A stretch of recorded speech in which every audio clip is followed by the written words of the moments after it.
Babysitting is a short scary story about a teenage girl who responds to an ad looking for a live-in nanny. She needs the money, but when she meets the children she is supposed to babysit, they seem a little strange. When I dropped out of school, it wasn't easy to find work. Nobody seemed to want to hire a girl with no qualifications. I was tired of applying for jobs advertised in newspapers and on the internet without receiving any replies. One day, I spotted an ad for a job that was not so tempting, but I really needed the money. The ad said they were looking for a live-in babysitter to take care of 3 young children.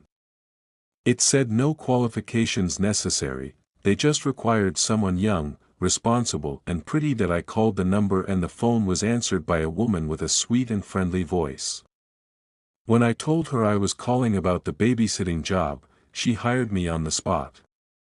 She didn't even want to meet me in person first, but she said she needed me to start immediately.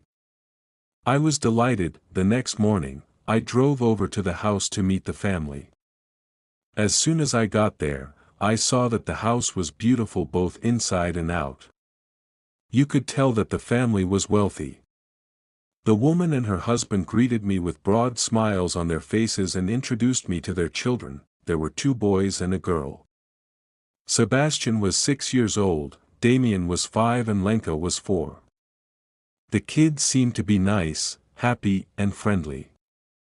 They were always polite, never fought with each other and never made a mess. All they did was play alone or read a book. The parents announced that they were going out to dinner and wouldn't be home until late that night.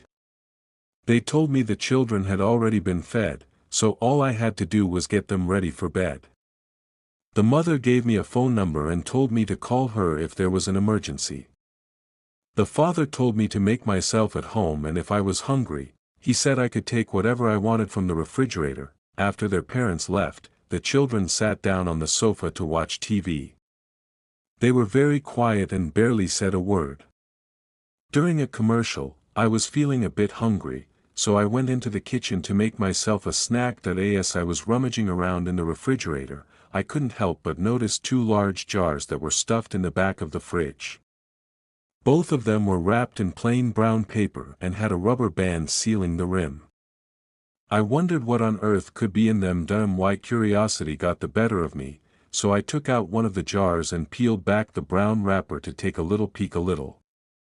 It was full of long strips of fatty meat floating in a murky red liquid. I couldn't tell what kind of meat it was, but it didn't look like pork or beef. Just as I was about to put the jar back where I found it, I heard a noise behind me. It startled me so much, I banged my head on the shelf above me. When I turned around, Sebastian was standing in the doorway, staring at me. "Put that back," he said. "That's not for you." The look in his eyes and the tone of his voice sent chills down my spine. "Sorry," I muttered. "I was just looking for something to eat." Sebastian didn't reply.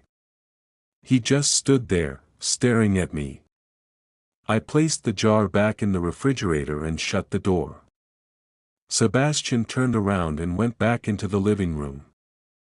I had lost my appetite, so I joined the children in the living room and watched cartoons with them. I was trying not to let my imagination get the better of me when the cartoons finished and the news came on. There was a story about a teenage girl who had gone missing. The police found her decomposing head in a dumpster. They said they had no idea what had happened to the rest of her. I was afraid the grisly news story would upset the children, so I changed the channel and told them it was time for bed. The kids didn't complain. They just walked up the stairs in single file and went to their bedroom. I put them in their pajamas and got them ready for bed. Then, I tucked them in, kissed them all goodnight and switched out the lights. When I went back downstairs, I was bored and had absolutely nothing to do, so I decided to watch a movie. I looked through the family's DVD collection, but all they had were cartoons and Disney movies. I wasn't in the mood for any more kid stuff. On the bottom shelf, I spotted some old VHS tapes. One of them had a strange title.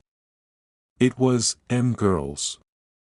This seemed rather curious, so I decided to take a look at it. I put the videotape in the VCR and pressed play, then sat down on the sofa and made myself comfortable while the video started. The first thing I noticed was that it was a home video. The family must have recorded it themselves. The parents and children were all laughing and looking like they were having fun. I was about to turn it off when I happened to notice someone else in the video. It was a girl who looked like she was in her late teens. It seemed like she was the previous babysitter. She looked very familiar. It seemed like I recognized her from somewhere. Perhaps she went to my school. Then it finally hit me. Oh my freaking god. I thought that it was the missing girl from the news report. My hands were shaking. My whole body was trembling.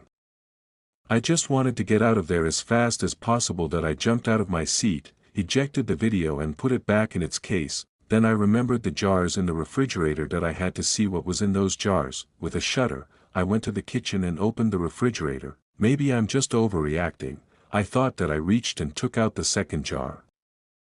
Peeling back the brown paper wrapper, I could see long pale hunks of meat and strips of fat floating in the red liquid. Some of the meat looked like it had skin on it, human skin. I could also see what looked like strands of hair, long hair, human hair. I was so scared. I felt like I was about to pee my pants. I ripped off the rubber band that was sealing the jar and peered inside. There was an eyeball staring back at me, horrified. I dropped the jar and it smashed on the kitchen floor. I ran to the living room, put on my jacket, grabbed the videotape and stuffed it into my pocket. When I came out to the hallway, Sebastian was standing at the foot of the stairs. "Where are you going?" he asked. I just remembered, I stammered. "I forgot something. I have to go home and get it." "I'll be back in a few minutes." Damien and Lenka came running down the stairs. "You can't go," screeched Damien. "You can't leave us on our own." "I'm calling our parents," shouted Lenka as she picked up the phone and began dialing numbers. Sebastian grabbed hold of my leg and wouldn't let go. "You have to stay," he squealed. "We're hungry." His grip was extremely tight, but I managed to shake him off and ran out the front door. As I dashed to my car, I saw the parents pulling into the driveway. I didn't stop for a moment. I just jumped into my car and locked all the doors. The children were on the doorstep, screaming and crying. The mother and father got out of their car and they came running over. There was an angry look on their faces. "What's wrong?" they shouted. "Where are you going? Come back here." I didn't answer. I just turned the key in the ignition and revved the engine. They started banging on the windows. I floored the accelerator and tore out of there like a bat out of hell and never looked back. I didn't stop until I came to the police station. I told the police officers everything I knew and handed over the videotape as evidence. The police immediately dispatched 2 patrol cars. By the time they arrived at the house, the parents and children were gone. They just took their car and disappeared. The police searched the house and found the jars in the refrigerator. They also found human flesh and bones in the basement. They did tests and confirmed that these were the remains of the missing girl. They never managed to track down the parents or the children. They're still out there somewhere, probably living under a different name, probably still on the hunt for new victims. If you want my advice, be careful who you are babysitting for.